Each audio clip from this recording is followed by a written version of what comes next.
José, muchas gracias por esta oportunidad de acompañarlos aquí, presentar los argumentos sobre la política pública de la licitación de la banda de 1.7 al grupo parlamentario. Gracias también al diputado Corral por la oportunidad de discutirlo públicamente con los compañeros de la bancada del Partido de Acción Nacional. Pasaría directo a ello. Voy a dividir mi exposición. ¿Dónde está? ¿Dónde apunto esto? A cualquier lugar es. Ok. Qué modernos. Lo voy a dividir en tres partes. La primera se va a hacer una breve introducción sobre el espectro radioeléctrico. En la segunda voy a hablar también con brevedad de la legalidad del proceso licitatorio. La tercera, que creo que es el núcleo de la exposición que pienso hacerles, se refiere fundamentalmente a los criterios económicos, a la política económica que respalda esta decisión. Y ahí, en ese aspecto en particular, vamos a revisar cuáles son los pagos que se harán, analizará la diferencia y se verá si es mucha o es poca la que pagan unos y otros concesionarios, y finalmente se discutirá la bondad de dicha política.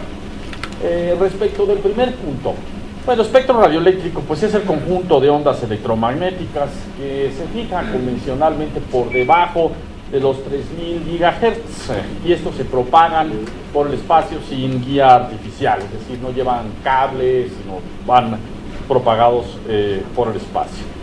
Dependiendo de la frecuencia, el espectro pues puede tener distintos usos de alcance y es necesario coordinar nacional e internacionalmente estos usos. Para eso existe precisamente la Unión Internacional de Telecomunicaciones, que por cierto está sesionando en nuestro país, en Guadalajara, su conferencia de plenipotenciarios. Se trata de un bien de dominio público, eso es muy importante y es por lo tanto inalienable e imprescriptible, y para usarlo se necesita por lo tanto que el Estado conceda a los particulares su uso bajo ciertas condiciones. En el caso particular de la banda ancha móvil, hay que preguntarnos dónde estamos en esto. Y estamos muy retrasados. La mayor parte de nuestros usuarios tienen servicios de 2G, nos estamos moviendo ya hacia 3G y hacia banda ancha, pero necesitamos cada vez una mayor cantidad de espectro. Estas bandas de frecuencia son supercarreteras por donde se transmite información a través de estas ondas electromagnéticas. La banda ancha requiere las tecnologías de tercera y las de cuarta generación cada vez requieren de carreteras más grandes y por lo tanto hay que poner espectro en el mercado para que este se pueda utilizar. Si nosotros vemos en qué necesidades de espectro enfrentamos hoy en día, tomen una consideración así. Ustedes seguramente habrán usado algún celular o algún aparato para leer o bajar alguna información de YouTube. Bueno, 15 minutos de YouTube equivale a 1000 minutos de voz aproximadamente. Para que nos demos una idea de cómo las nuevas tecnologías y los nuevos usos están demandando cada vez más espectro. Por otro lado, el uso mensual de teléfonos móviles y laptops que tienen ya acceso a internet móvil podría aumentar desde 1 GB en 2009 hasta 14 en 2015. Aquí está escalando la tecnología en gran rapidez. La OIT ha dicho que pronto países como México, pronto quiere decir en 10 años, deberán tener cerca de 1280 MHz destinados a los servicios móviles. ¿Dónde andamos? Bueno, antes de la licitación, nuestro país se encontraba con 150 MHz destinados a este fin. Después de la licitación da un salto importante y se coloca en 240. Y pensamos llevarlo en poco tiempo a niveles comparables a los que actualmente tienen España, Francia, y dar por eso un enorme crecimiento en esta infraestructura. Ahora, ¿de qué bandas estamos hablando? Estamos hablando de dos bandas hermanas, una ya muy explotada y una virgen, aunque se está empezando a desarrollar, la de 1.9, que es en donde están operando hoy en día casi todos los operadores, junto con la de 800, es ahí donde se canaliza este tipo de servicios, y pusimos 30 MHz en 8 de 9 regiones, en bloques de 3 bloques de 10 MHz por región cada uno, o sea, en ladrillitos, digamos, en mosaiquitos se fue subastando esa parte.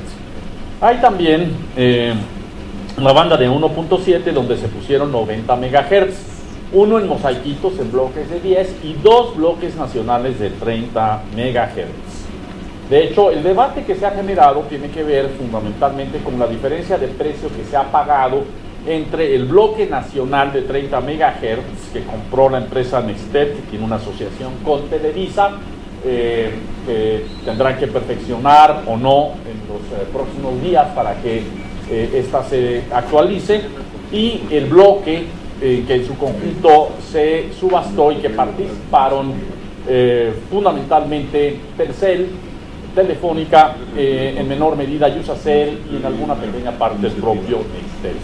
Y se dice que la diferencia entre una y otra cosa constituye una ganga, se ha utilizado esa expresión, seguramente la han escuchado ustedes. Entonces es necesario concentrar un poco la atención en ese tema de la licitación, y para ello vamos a pasar ya ahora a una cuestión que tiene que ver con los aspectos legales formales. Quiero pasarlo rápido para llegar rápidamente al tema de la política económica, que es el que creo que es el corazón del asunto que estamos debatiendo. En este proceso, a lo largo del mismo participan diferentes instancias del gobierno federal. En un principio COFETEL, que propone el programa de licitaciones, la SCT, que lo aprueba y publica. Posteriormente la COFETEL realiza varias actividades, elabora las bases, convoca y entrega las bases, se integran las solicitudes, conduce la mayor parte del proceso con la participación de 2 entidades ajenas a la Secretaría de Comunicaciones y Transportes. La Comisión Federal de Competencia, que tiene que emitir una opinión respecto de si esas bases son o no competitivas, si favorecen o no la competencia, y la Secretaría de Hacienda y Crédito Público, que tiene que fijar cuál es la contraprestación mínima que debe recibir el Estado para garantizar su interés económico. Y finalmente la SCT, que culmina el proceso con entrega de los títulos. En el diseño de esta licitación, entonces, se parte de cuáles son las condiciones del mercado. Se imagina uno a dónde quiere llegar y se ponen las características y los incentivos propios de la licitación. Una de las primeras cuestiones que hay que señalar es la alta concentración. El 90% está en manos de 2 operadores, Telcel y Telefónica, y eso no es muy competitivo. Por otro lado, los operadores existentes tienen ventajas con respecto a los que quieran entrar. Ya tienen la infraestructura desplegada. Cuando se les da espectro a una empresa, esta empresa no le sirve el derecho de utilizar el espectro, de emitir ondas, si no tiene la posibilidad de hacerlo, desplegando una red fundamentalmente de antenas, de radiobases, para que en la zona en donde quiera prestar esos servicios, esas frecuencias en efecto puedan ser utilizadas propagando sus ondas. Quienes ya están adentro tienen en ese sentido una ventaja con respecto de los que tienen que entrar, porque esos tienen que empezar a desplegar la infraestructura. Es como comprar una concesión de una carretera ya construida o comprar la concesión de una carretera por construir. Desde luego hay menores requerimientos de inversión para los que ya están adentro que por los que están afuera, y hay un menor costo financiero también asociado a ello, porque los que ya están adentro, en cuanto reciben el espectro, pues ya tienen flujo de los clientes que están actualmente, mientras que los que van a entrar tienen que empezar a desplegar su red antes de que les llegue el primer peso. Bueno, para eso se pusieron entonces los caps, límites a la acumulación. Es una característica muy común en diseños de subastas internacionales, y se dice: nadie puede tener más de este tope de espectro de X bandas. Aquí se sumaron la 800, la 900, la 1.7 y la 1.9, y esos caps lo que hacen es crear una escasez artificial en un sector en donde pueden entrar todos, y por otro lado se crea otro segmento del mercado que se separa, en el cual los que tienen cierto tamaño, los que define la COFECO, ya no pueden entrar, y entonces se crea una abundancia de ese otro sector. Básicamente eso es lo que sucede en este diseño. Se quedan 2 bloques. Originalmente COFETEL quería un solo bloque, pero COFECO propuso 2, y después se señalan las posturas económicas iniciales. Es decir, las posturas económicas iniciales son el parámetro que, según Hacienda, garantiza el interés económico del Estado. Voy a volver sobre eso en un momento. Paso ahora sí al núcleo económico, sobre la ganga o la política económica que sostenemos en el gobierno, y particularmente yo como secretario de Comunicaciones, que se trata de una muy buena política desde el punto de vista recaudatorio, desde el punto de vista de competitividad, desde el punto de vista de desarrollo de telecomunicaciones. ¿Cuáles son los pagos? Porque se ha hablado mucho de que 180 millones es una ganga con la cual se llevan el espectro. Para analizar lo que paga cada uno de ellos es necesario tomar en consideración la llamada propuesta económica, el guante o el enganche. Ese guante o enganche no constituye todo el pago, constituye eso, el primer pago, el guante con el cual se aseguran la obligación de después tener que pagar derechos, y el pago total es lo que debe considerarse como el pago que se está haciendo. Es como si ustedes van y compran una casa y consideran que con el enganche ya han pagado la casa. El enganche les da derecho a la propiedad y al uso de ellos, pero tienen la obligación de seguir pagando esa casa para poder utilizarla, ¿verdad? Es lo mismo aquí. Entonces, ¿qué pagos hay? El primer pago que podemos decir es